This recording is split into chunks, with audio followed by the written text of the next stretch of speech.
Guys, Aaron Paoletta here with the Cigar Lounge Cigar Talk Show, and today we are in Bessemer, Pennsylvania, which is, what would you say, Vin, the north side of Beaver, right?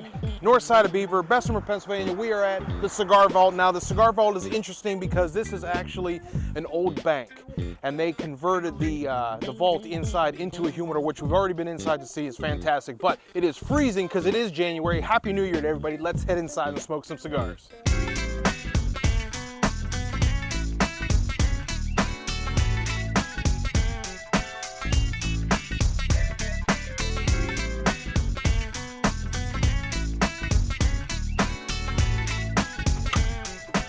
All right, guys, so we're in the nice warm humidor inside the Cigar Vault. And as you can see when you were walking through, they still got the vault door on there. Absolutely looks fantastic. Now, normally what I would do is when we come into humidor, I'm gonna go through and tell you some certain things that I like, but we have the store manager, Joey, here with us today. So we're gonna actually bring him in here in a second. But I do wanna walk through because there were some things that actually stood out to me, but I want him to highlight some of the stuff that he wants to highlight. Now, this one right here, Vin, let's get a shot of just this one.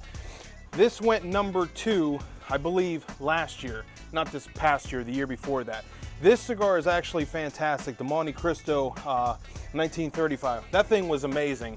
So if you haven't tried that yet, please do try it. Now, going through some of the stuff, they have some of the basics. They got the Camachos, they got some aging rooms. Actually, they got a hell of a selection. Vin, did you see this selection of aging rooms up here? I did.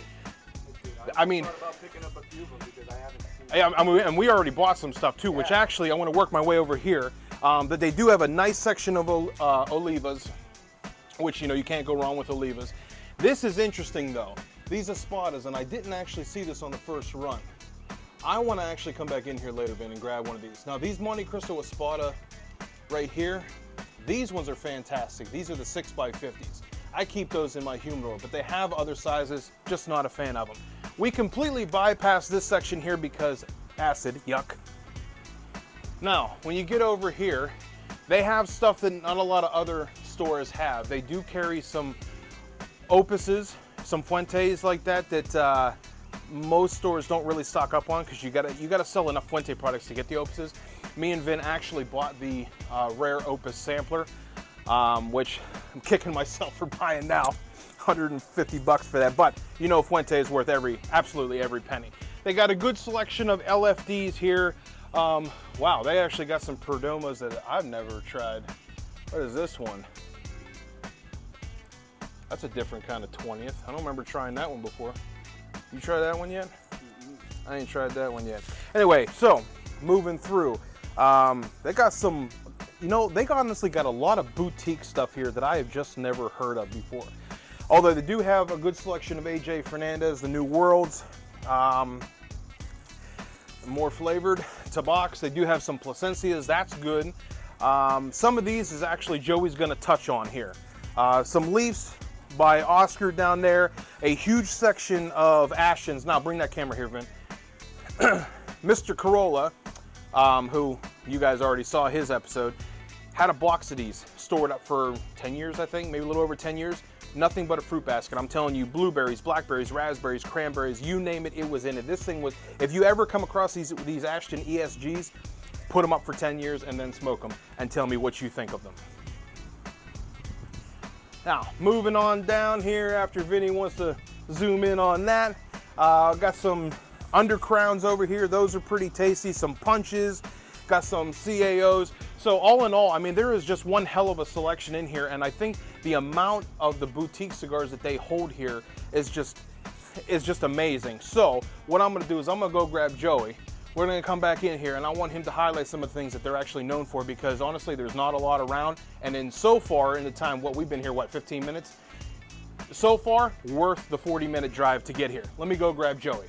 All right, guys, I'm back. I had to go track Joey down. Joey, I want you to tell me what in this humidor makes you unique. Now, I've already seen it. Vinny's already seen it. You've already sold it to us. But tell everybody else what makes you unique here. So, one thing I always like to emphasize to new customers and stuff like that is we have an enormous selection of Dumbarton compared to any other shop in the area, let alone most of the country, I'd probably say. Now, Steve Saka, I don't mean to cut you off. Steve Saka, I've only ever seen him post anything on Instagram. And every time I see one of his cigars, which, where did it go? Where is he? I saw this when he first announced this was coming out, and I started drooling. Nobody around me had it. I was all through Western Pennsylvania. I was all through Eastern Ohio. I could not find it. Then I meet Drew, and Drew's like, "Oh yeah, Steve Saka, it's all done." That's why we're here. Anyway, continue. So we're actually a sister store, and whenever we opened this up, I was going to headline it, be the main guy. And I was asked what brands the other stores not carry that I would like to carry. The first thing out of my mouth was Dunbarton, because Good choice. I mean, I've been smoking it for a while, before the shop opened. There's a lot of hype, starting to be generated online. If you know who Steve Saka is, I mean, like if you ever see like the Hecha Peralmente El Jefe or whatever it says on the Liga band, he's the El Jefe. You know what I mean? He's the boss. Steve Saka's a kingpin in this industry. Like, sometimes you hear the term master blender. What the hell does that even really mean? Is that actually an official job title? You know what I mean? They just call people that they want to blend their cigars. Steve Saka actually is a master blender. Like, so if you want to say like, oh, this guy's a master blender, that guy's a master blender, you got to compare him to Steve, because he's one of the best in the business. No, he is. He is. Personally, I think, titles are titles are titles. It's whatever. But when you have a title like, I'm a certified cigar sommelier tobacconist, okay? Anybody who deals with cigars on a day-to-day basis, such as yourself, is a sommelier, okay? A wine sommelier. It's all the same thing. My previous field was when I was a chef, we had master chefs. And it was a hell of a lengthy test, both practical and written, that you had to take to become a master chef. So I think there is some merit when it comes to master blender, like Jose Blanco that does all the blending for Arturo Fuente. What a fucking genius that guy is. Well, you know what? Steve Saka is in that same realm. The man can walk up to a piece of tobacco and smell it and taste it and light it and smoke it and go, I'm not going to use that because I know what it's going to do to this blend. When you can actually tear things apart and dissect them like that, yeah, you're a master blender, all right. I mean, I like Steve Saka for the same reasons that Dave Lafferty, his VP of sales, does not like Steve Saka. His brutal honesty.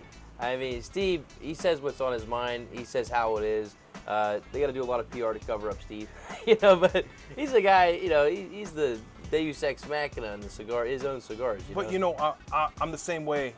I'm Italian. I appreciate the honesty. I don't want you to bullshit me. Just tell me how it is.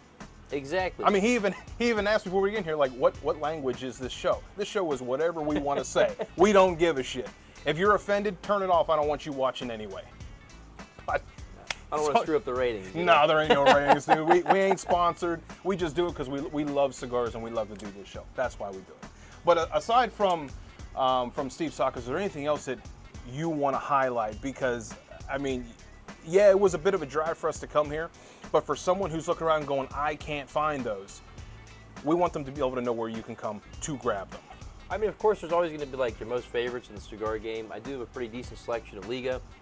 I got some H99 left. Not a lot. I do have some. I have them hidden in the corner, so ask me about them. So come in and ask. Yeah. I got, a decent amount of Plasencias. The only reason that they're on the bottom level is because I got to bend the lids of the boxes back to get them still on the shelf without closing. And those box lids don't like to bend. I have a top shelf cigar on the bottom. Same reason different reason I got Patron on the bottom shelf. You know why I have Patron on the bottom shelf? I honestly don't know because I'm a huge fan of Patron. People who like Padrones will find them no matter where you put them. So you got to put something you want to showcase at eye level. That's a good point. I was in here a little bit ago with Vin, and we went through this whole thing and started highlighting certain things, but there were a couple that I wanted you to talk about. But, people who like Patron, they're going to find Patron no matter where you put them. I could put them on the roof. That's what I look for. When I walk in, I look for the Fuentes, the Patrons, and the Davidoffs. Exactly. And I will find them. Now, one of the cool things that we have, a lot more than most people, is the Scalas. We have a really good relationship with Coleman from Sinistro. I don't know how to pronounce it. I don't know how to pronounce half the names in this place. I don't think the reps or the owners do either. So what you're saying is no offense to anybody? No offense to anybody. But these cigars are fantastic. Dominican, lots of good flavor. La Vieja Habana, a lot of people love them. I have them in the Lancero size too, which is something I also want to bring into focus. But I got a good selection of them, different ones. When a company makes a good cigar, that's one thing. But when the people that represent that company and own that company are really good people, that's another thing. Because not only do you feel good about selling their product because it's good, but you feel good about supporting someone that you like. Well, that's true. I mean, when you have that one-on-one with, you know, the company owners or even the reps can really change your mind on that. You have that connection with them. And if you have that connection with them, then you're good to go. Like me and Coleman had a real big heart-to-heart over midget wrestling for about 2 hours. And it got a little bit uncomfortable towards the end, but I don't want to talk about that. But Midget wrestling. Boy, this show is going in a whole different direction now. We got to get Kyle back on. He's into wrestling. What else do you got that you want to so right here on highlight? They throw the fan that's a temporary fix to a problem. But we have probably one of the largest Lancero sections around. That would explain why Drew is into Lanceros now. I mean, a lot of people don't realize how much flavor you get from the wrapper of a cigar. And when you make a smaller ring gauge cigar like that, you have a way higher ratio of wrappers to fillers, and you get way more flavor out of the Lancero. But people are like, oh, that's a girl cigar. You know, what does that even mean? I mean, there's a lot of sisters of the leaf, so if I was them, I would actually be kind of offended. Exactly. I mean, to your point, I've had Lanceros and I've had, you know, the 660s, the Gordos, and I'm gonna tell you right now, here's the biggest thing. A lot of people don't think that there's enough flavor in the wrapper itself to, like, if your wrapper's breaking off, say, oh, well, screw it, I don't need this wrapper. Oh, no, you do. So here's what you do. Pick up a Lancero, pick up a Gordo 660, smoke the two, and tell me which one tastes better. You're getting less filler to wrapper ratio in a Lancero, which means you're gonna pick up more on that wrapper, which means now you're gonna know how important that wrapper really is. It's just not to hold it together. It's called filler for a reason. But yeah, Lanceros, I smoke a ton of those, and I have to argue with so many customers over it. You know, they say the customer's always right. Whoever said that never met a customer. I love my customers, but I'll tell them what's up. You know, 17 years in the hospitality industry in Las Vegas, I'd love to meet the man or woman who said the customer's always right. I've never met a wronger demographic. Wronger. Did we get that? Wronger. Just making sure. Caption on the screen, wronger means. Hey, look, if Shakespeare can make up words, I can do it too. I get it too. We're going to just keep walking past these. Walking past. Walk past. I do have some of, I have a bunch of neat things sprinkled throughout. I always treat it like a treasure hunt. You know what I mean? And I have a lot of customers that come in here, and it'll be their 50th time in there. I'm like, when did you start carrying these? And I'm like, a year ago. Or these were discontinued in 2016. What do you mean, when did I start carrying these? You know, and so I always treat it like a treasure hunt. I think I have over 900 cigars at this point. Well, you know, we did that when we came in here a little while ago. I mean, I'm a big fan of these Monte Cristo Espada #1s, oh, right? Yeah. This particular size, those 650s. But then I just happened to look up here. I'm like, what the hell is this? Like, why didn't I see this earlier? I want to try this one. The longer you look, the more you'll find. And that's what I'm afraid of. So we need to do this episode and get the hell out because I've already spent $200 in here. And I will say, like, the Roma Craft I have is all pre-2015 Roma Craft. So if you're looking for some age sticks, I do. It's already got some age on it. Oh yeah, I mean, good. Like the other stores, they're like, we can't sell Roma Craft, and I was like, give me all of your Roma Craft. And so I put it here at my shop, and I don't care if I sell it because I'm going to smoke it. You know, and that's the good part about it too, because you know I do my mobile lounge in the summertime, and my wife is like, well, you're buying all these cigars. I'm like, if I don't sell them, I'm going to smoke them. So it's a win-win across the board, right? And then if I meet someone by the wayside and they're like, oh, I want a cigar, here, have a cigar. And you know, I was a large part in opening this store, but Mark Holbein's the owner. I'm just manager. But we opened this store so I can pursue probably one of my biggest passions in this world, the employee discount. I mean, okay, I got to give you that one. I got to give you that one. Never heard, of all the people I've ever talked to, and I've talked to a lot of people over the years, I've never heard that. You, sir, are going down in history. But really, I do love cigars. I mean, I've been passionate about this for years. I mean, I was a manual machinist. I made parts for nuclear reactors and stuff like that, like pipe fittings, and I got stuff that's on nuclear submarines. And do you think I got paid more being a machinist making nuclear stuff or being a manager of a cigar shop? But it's not necessarily about. It comes down to the money. It's which more do you enjoy? I wake up every day here. I come here. I love it. I smoke cigars. I meet some of the coolest people you'd never meet outside of a cigar shop. Oh, thank you. I mean, realistically, you know, there are so many people that go to cigar shops. It's like after the gun, it's the next best equalizer. I would agree with that. I mean, you can have a janitor, a CEO, real estate mogul, you know, some dude who's unemployed, all sitting together having a great conversation. And nothing else matters. I mean, and it doesn't matter how much your cigar costs. That's a question you'll never hear. Unless it's, I'm going to get myself one of those, what'd you pay for it? You know what I mean? Yep. It's never an objectivity thing where it's, you know, whose wealth is worth Well, what. we just did that with the sampler that you sold us. Mhm. I want to know. I want to know what's in it. Exactly. Tell me what's in it. I wasn't too happy when I saw how much it was, but it's worth every penny when it comes down to. Well, I mean, because, you know, my goal with this shop is I always wanted to create the cigar shop that I always wanted to go to. You know, because I've been to cigar shops, especially when I was a younger smoker, where you walk in and they treat you like you just walked into a stranger's house. You know what I mean? Yes, you know, you have the signs of a true tobacconist. That when you walk into a cigar shop, you being the tobacconist, first thing out of your mouth, how are you doing? Second thing, what can I get you? Yeah. Find out what their profile is. Find out what they enjoy. But a lot of these shops that you go to, they just don't do that. Oh, hey, how you doing? Humidor's over there. And I have the philosophy that if you walk into my humidor, there's a very good chance that you're here to buy a cigar today. You know what I mean? So I don't have to convince you to buy a cigar. That's not the goal. My goal is to get you to buy a cigar that you're going to enjoy. And, you know, say someone comes in and says, oh, I'm looking to get into cigars. I have a budget of $100. Because a lot of people think a cigar costs $70 for some reason. You know, and I could sell them, you know, a unicorn $100. What's the odds that person's going to come back? You know what I mean? Slim. They spend $100 on a cigar that's pretty good, you know. I like the unicorn, smoked a couple. But that's not the point. $100 on it. And then they go, oh, I can't do this every day. You know? Yeah, or so- I could sell them $10, $9 cigars. They come back a week later, you know? Yep. Nope. It's all about finding out what that person wants. That's the key to hospitality. That's what I miss about the hospitality industry. I'm glad you're living that on, because that's a fantastic mentality to have. Before I want to talk to you about your pipes, because I did a pipe episode when I was at the PCA president Greg Zimmerman's shop in Harrisburg.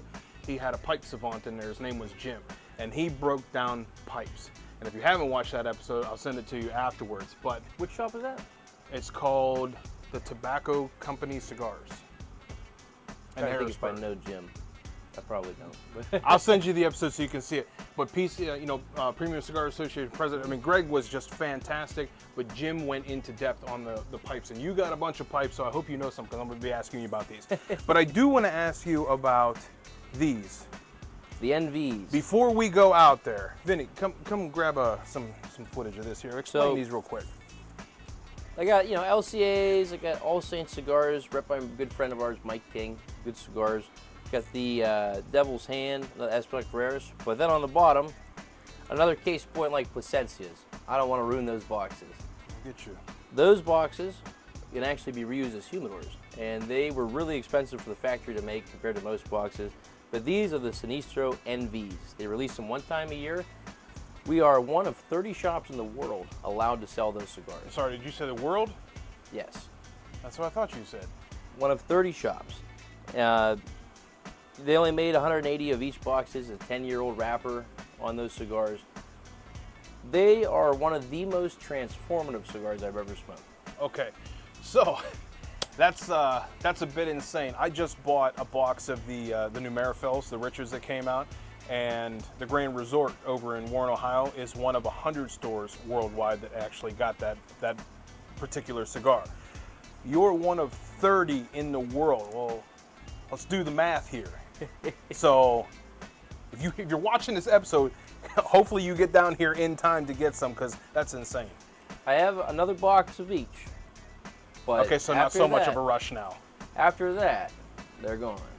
And what did I tell you, Vin? Once they're gone, they're gone. And that's like a, you know, $27 cigar. You know, I've had it for like a month and I'm almost out of that box. But the question is it worth $27? I paid it. Well, that's saying something. But you get a discount though, right? Well, I appreciate you going through your humidor here and especially telling us about some of the rarities. Do you know anything about pipes?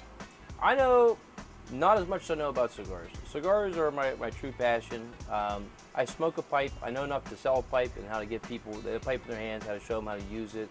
You know, all the basics that you'd want to know. Then here's what we're going to do. We're going to take a trip out there. I just want you to go through your pipe selection real quick, just because I don't want to alienate the pipe smokers. No. And at least they see what you got, and we can make something happen from there. I know more about pipe tobacco than pipes. But Well, we're going to do both. So let's head out there then. All right, so out here now, you could tell it got a little quieter as we got out here. But just go through some of these because you have a hell of a selection here. So just let everybody know what you got, and then we'll bounce over to your pipe tobacco. And then I'd like to speak to some of your patrons if they're ballsy enough to get on camera. I don't know, Pat. What are you thinking? He's on his phone. He's ignoring us. But so we have a huge selection of Petersons. I love, I'm personally a big fan of Peterson pipes. I love that type of rustication where they get the grooves in them and everything. Because you have the smooth pipes, your rusticated pipes. I think Peterson pipes look the best rusticated, but I prefer smooth pipes. So like if I, buy a Peterson, it's going to be a rusticated Peterson. But if I buy a smooth pipe, it's going to be something else. Savinellis. I love church wardens. I probably have a bigger selection of church wardens than most shops because, for one, they're an extremely good smoke. For two, I've seen a lot of Lord of the Rings, the Hobbit weed. But for three, though, the history behind the church wardens is always hilarious to me. Do you know where they got their names? I don't, and the story behind cigars and stuff like that is always fascinating. Sometimes that actually sells the product. So tell me, what is it? So back in the day, the church wardens were people that lived in the churches and maintained them, and they lived on grounds and stuff, but they weren't allowed to smoke their pipes in the church. So what they did was they made these extremely long pipes that would hang out the window. So they're technically in the church, but they were smoking outside of the church. Interesting. And my employee car, it accidentally got broken, but I had like a 4-foot long pipe stem that we made as a joke because he has a 3D printer system. I called it my Vatican warden. Jesus. But it is funny though. So You like hold the pipe out like that when you're smoking. well, what was cool was I sat down in one of my lounge chairs and I had a measure from my mouth to the ground. So the pipe sat perfectly on the ground when I was sitting. And it was at the right angle, it was perfect. So I could just sit there and not have to hold it. It's like a different take on hookah. Well, my next step was I was going to get a way to mount a Zippo to my boot so I could light it. Because I would have to have someone light it. That's all just the time. pure laziness. But Just lift that thing up there and light that. hey, laziness is the first step to ingenuity. All right, You heard it here. But I have a couple of cool things in here. Like I have a clay pipe. You ever hear the origins of a tavern pipe? So back in like the 1700s era, when taverns were a big thing, they would have a lot of clay pipes, right? And what they would do is they would put the clay pipe up on the rafters of the building. You'd come in, you'd rent the pipe, buy their pipe tobacco, and break like an inch off the clay stem. And then you just smoke it. So it's always a fresh mouth. Yeah, and so then whenever you're done, you just put it back up on the rafters. Next guy comes in and rents it. And I got a couple of clay pipes just for the history of it. Do I really fully intend on selling any to a local bar? Probably not. COVID was a thing that happened. Yeah. But come on guys, it's sanitary. You're breaking it off anyway. Not that we want to be insensitive to. No, absolutely, yeah. I mean, I got my own reserves about it, but that's for another episode. Different podcast. I also see that you have, you got some carrying cases. I mean, we're big on our travel cases, which when we sit down to smoke, you'll actually see some of those. So I'd like to see that you do have a variety here. So if you all the accoutrements. Excuse me. So if you are interested in pipes, they do have a hell of a selection. Now, before we get to some of your patrons, you want to talk about your selection? So that's actually just labeled pipe tobacco for tax reasons. That's cigarette tobacco for people that want to roll their own. But I do have actual pipe tobacco. We didn't hear that. Over around there. Well, I didn't make the rules. Actually, no, wait. You briefly said something about this table. Do we got to get this table? So this actually came from an old Drew Estate rep. He's a buddy of mine. But when Willie Herrera first got onto the company, they had a bunch of rolling events, and they had these tables created to do these rolling events. I think there was like 10 of them made, but I ended up with one of those tables. It was given to me as a gift, so I covered it in my rolling papers. I thought it was funny, I got all this really neat history, and it's like, let's make a joke out of it. But the fact that you're preserving history is a good thing, so I do. I do appreciate that. Okay, where's your pipe tobacco? Let's go talk about that real quick. So this is my selection of like tin pipe tobaccos. I do have a decent amount of bulk stuff, but in my opinion, this stuff's a little bit more premium. Not that there's anything bad about bulk pipe tobacco. It's just that I prefer a lot of the stuff to come to the can. I do have some of the old discontinued Drew Estate Sugay pipe tobaccos, which I have a very limited supply of. I only sell one per customer on those. Out of respect, I want people to get a chance to try stuff. No, that's good mentality. Especially because I'm only selling for like 20 bucks a can. I've seen people sell them for 40 or 50. Some dude could come in here and buy all of them and then flip them online and make a profit. But that wouldn't help my regulars. You know what I mean? That wouldn't be a cool thing. You got to take care of your patrons. Yeah, that's a big thing. I mean, some guy I've never met in my life comes in, buys all my Sugays and flips them online. How does that help me for return business? What doesn't, and that's exactly what happened with the toilet paper during the whole crisis. So yeah, we don't want to do that. See, etiquette, there is a certain etiquette that goes into this, and I'm glad that you have it. Now, I did sell 2 to one guy because he traded me a 2015 bottle of Cabernet Sauvignon that he made at his house in virgin French oak cask. And he goes, I'll give you a bottle if you give me a second can. And I was like, that is fair. But sometimes you have to make deals, though. Sometimes you have to do that. And I tell you what, that bottle lasted one entire night. Lucky it lasted that long. It was delicious. So, Well, that's good. Dom, if you're out there, thank you. Make sure you send him the episode. He gets his thanks. I mean, that was a damn good wine. I'm not even kidding. Like, that was worth losing a tin of Suge. So. Well, good. Listen, Joey, I appreciate you letting us come in here and showing off this store. I'm going to grab some of your patrons, and then we're dying to smoke a cigar. So hey, I appreciate it. Thanks Thank for you. coming. Hey, guys, I'm here with Pat, who you said you're a regular here, right? Okay. So I always love to talk to regulars when we go into these places because I want to see what keeps you coming back. So if you would, what do you like about this place? This is the first day we've ever been here. So the biggest thing for me is when I'm coming into a shop, no matter where it is, whether I'm traveling on business, either here or away, or even over abroad, right? The biggest thing here is that Joey's selection inside of this humidor stands shoulder to shoulder with any other cigar shop I've ever been in. I mean, I've been in this thing twice already, and I would agree with what you said, and I love the fact that they have stuff that I can't find anywhere else. Correct. They do concentrate a lot on the boutiques, which we highlighted when we were in there. Right. So there is a cigar that a good friend of mine, Dave, who's in here often, it was a Perdomo Estate Selection, which is now discontinued because they can't grow the plant any longer. Within a matter of 3 minutes, Joey found them and was able to get them here within 5 days. Unheard of. Wow. The connections that he has in his business, by far, probably some of the best I've ever seen. So what I'm hearing is Joey takes care of his people. Absolutely, every time. Anytime you come in here, you feel welcome. The crew that hangs out in here, everybody's knowledgeable in the cigar game and in the business. Obviously, you're going to speak with Drew later in regard, and he has his own line now. When you have that type of camaraderie inside of a shop, it makes you want to come back. And then these guys become friends for life outside of here as well. And and we've covered that actually in past episodes. One of the things I love about going to cigar shops is it doesn't matter your race, your creed, your color, Correct. and your political views, nothing. Correct. What matters is you're sitting there and we're enjoying the cigar together. It's the ultimate peacemaker. Well, more people should have that then. I don't disagree. But no, I do appreciate you talking bet. with me. I love to talk with different patients in every place that I go. But it was nice to meet you. Thanks for your time. Appreciate Let's go it. track down Drew. All right, guys, I'm in here with Drew. Now, first and foremost, I'm going to say this. This man is the reason we're even here today, okay? All he does is flap his gums up at the country club about how much he loves this place, and that's what drove us down here. So, Drew, because you got us down here, there's a certain cigar in here, or I should say a couple of cigars, that you love more than anything. Please tell me why. When I went around to all the other shops around our city, no one had boutique cigars. And that's what we covered earlier, Van. Remember, we talked about that. Like, this place has so many boutique cigars. It's unbelievable.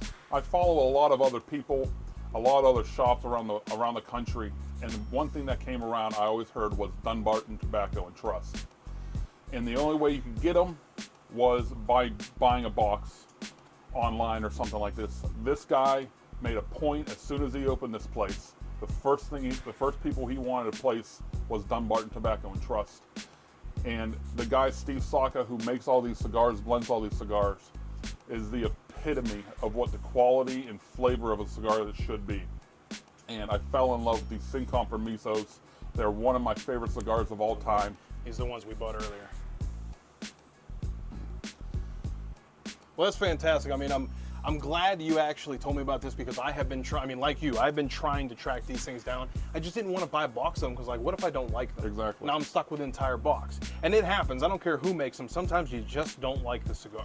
And a lot of other things that he has in here, where it is known. I think, where were these at? One of these cigars over here, you can only get them by the box, but because of the connections that he has, he's able to buy the box and sell them singles. And there are a lot of lanceros over here that are that have that you have to do. So the connections that he has in the absolutely selection, I always find something new in here.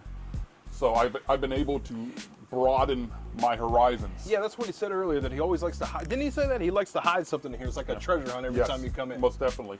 And there's a lot of other things that he does as well, which is he gets limited amount of things you can usually find up here hidden. And he'll usually, through social media, post, say you have to have a password in order to buy the cigars. So you have to come in and say exactly what that password is, and he'll bring you in here, show you where it's at, and let you buy one. Okay, so here's a note to all of you, and I do this all the time, and it sounds like Drew does it. When you go to a cigar shop, especially a new cigar shop, look everywhere. Look up top, look behind things, look below things, because you never know what these guys are hiding. Most definitely. Well, Drew, I appreciate you flapping your gums enough about this place to finally get me down here. I'm glad you're finally here. Well, me and Vin want to smoke so bad, so I appreciate you. Yes, thank you. You hooking us up here. Let's go smoke.